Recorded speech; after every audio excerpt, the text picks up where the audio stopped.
ko lagi ay long sleeves na t-shirt at faded na lonta.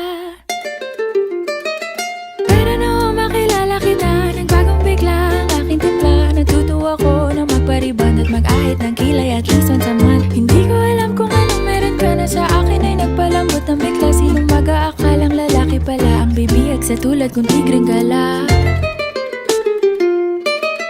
Kahit ako'y titibo-tibo, puso ko ay titibok-tibok pa rin sa'yo.